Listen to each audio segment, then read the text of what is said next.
POV, you make someone laugh. They smile. You smile back.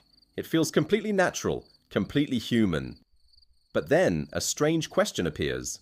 Did ancient humans smile too?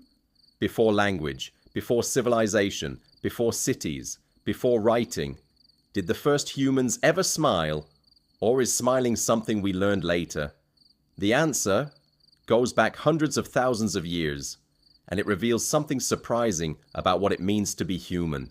Imagine living 100,000 years ago. No phones, no schools, no books, no mirrors, no photographs, nothing to tell you what your face looked like. Ancient humans spent their lives hunting, gathering food, avoiding predators, surviving harsh weather. Life was difficult, often dangerous.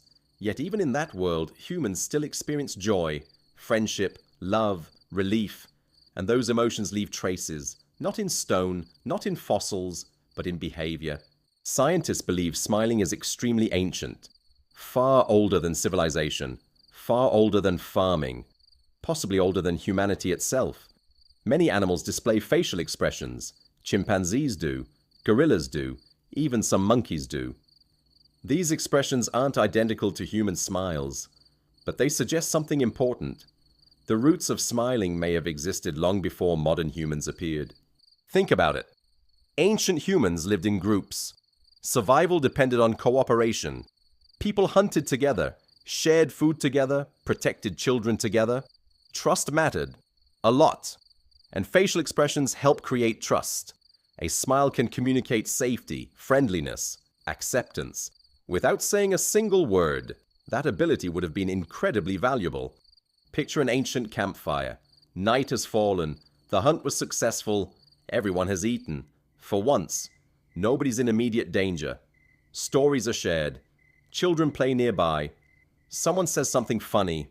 Laughter spreads through the group, and almost certainly, smiles spread too. Because the emotions behind smiling are as old as humanity itself. Smiling isn't something people need to learn. Even babies smile, long before they understand language, long before they understand culture. The behavior appears naturally, almost instinctively, which suggests smiling is deeply built into the human brain. Ancient humans had the same brains, the same emotions, the same social needs. So it would be strange if they never smiled. But smiles weren't always about happiness. Sometimes they served another purpose.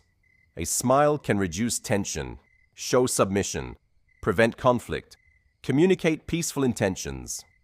In dangerous prehistoric societies, those signals could be incredibly important. A single misunderstanding could lead to violence. A simple expression could help avoid it. Ancient humans may not have smiled as often as people today. Life was harder. Resources were scarce. Danger was everywhere. But that doesn't mean joy was absent. In fact, moments of happiness may have been even more meaningful. A successful hunt, a healthy child, a safe night, a reunited family member. Every victory mattered, and victories often bring smiles. The strange thing is, smiles don't fossilize. Bones survive, tools survive, weapons survive, but expressions disappear. That's why we'll never find a fossil labeled first human smile. Some parts of history leave no physical evidence, yet they shaped humanity anyway. So, did ancient humans smile? Almost certainly. Maybe around campfires. Maybe while holding their children. Maybe after surviving a difficult hunt. Maybe while sharing stories under the stars. Their world was different from ours, but their emotions were not. Because thousands of years ago, before kingdoms, before empires, before history itself, humans were already doing something familiar. Something simple. Something deeply human. They were smiling. But smiling wasn't the only expression ancient humans used. Far from it. Their faces constantly revealed information.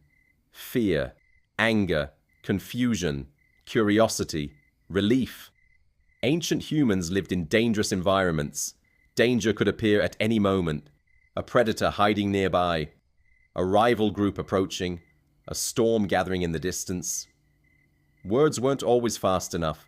Sometimes there wasn't time for words at all. A single expression could warn the entire group. A single look could save lives. And among all those expressions, the smile was unique, because unlike fear, it brought people together. Unlike anger, it reduced tension. Unlike aggression, it encouraged cooperation. The smile became one of humanity's most powerful social tools. Long before anyone understood psychology, long before anyone understood the brain, humans were already using it, every single day. Think about a child growing up 100,000 years ago. The world around them was harsh. Cold winters, dangerous animals, constant uncertainty. Yet that child still laughed, still played, still formed friendships, still smiled. Just like children today. Because childhood itself didn't begin with civilization. It began with humanity. Ancient children chased each other, played games, explored the world, learned from their parents, made mistakes, got excited, got scared, and experienced joy. The same emotions children feel today. Technology changed, civilizations changed, the world changed, but human nature remained surprisingly familiar, and smiles were part of that nature. Scientists often study ancient bones, ancient tools, ancient campsites, ancient footprints. These discoveries reveal incredible details: how people lived, what they ate, where they traveled, how they survived. But some of the most important parts of humanity remain invisible. Love leaves no fossil. Friendship leaves no fossil. Kindness leaves no fossil. Laughter leaves no fossil. Smiles leave no fossil. Yet those things shaped human history just as much as weapons and tools. Because survival wasn't only physical, it was social. Humans survived because they worked together, trusted each other, supported each other, and emotional connections made that possible. The more researchers learn about ancient humans, the more familiar they seem. For a long time, people imagined ancient humans as primitive, emotionless, almost animal-like. But the evidence tells a different story. They cared for injured group members, protected children, supported elderly relatives, shared resources, worked together. These behaviors require empathy, compassion, trust, and social bonds. The same qualities that exist today. The same qualities often expressed through a simple smile. Ancient humans may have lived differently, but emotionally, they were much closer to us than many people imagine. Imagine returning home after a dangerous hunt. Hours have passed. The journey was difficult. The risks were real. But somehow, you survived. You return carrying food. Your family sees you. Your children run toward you. Your friends celebrate your return. In that moment, wouldn't you smile? Most likely. And they probably did too. Because relief is powerful, and relief often creates smiles, especially when survival is never guaranteed, especially when every successful day feels like a victory. Night was one of the most important times in ancient life. The hunt was over, the gathering was over. The day's dangers were mostly behind them. Families gathered around fires, stories were shared, lessons were taught, memories were passed down. Children listened carefully, adults reflected on the day, and during those moments, people connected. Not through technology, not through entertainment, but through each other. Those connections strengthened communities, strengthened families, strengthened survival itself, and smiles naturally became part of those moments. Perhaps the most remarkable thing about smiling is how little it has changed. Thousands of years passed, then tens of thousands, then hundreds of thousands. Civilizations appeared, empires rose, empires collapsed, languages evolved, cultures transformed. Yet smiles remained. A modern smile is immediately recognizable. An ancient smile probably was too, because the purpose stayed the same: connection, comfort, trust, belonging. Some human behaviors change rapidly. This one endured across almost the entire history of our species. Even today, scientists continue studying human emotions. The brain remains incredibly complex. Many questions remain unanswered. But one thing is clear: Emotions are deeply connected to survival. People often think survival is only about strength or intelligence, but social cooperation matters too. Groups that trusted each other survived better. Groups that communicated effectively survived better. Groups that formed strong social bonds survived better. And smiles helped build those bonds, making them far more important than they first appear, somewhere in the distant past, perhaps hundreds of thousands of years ago. A human child smiled.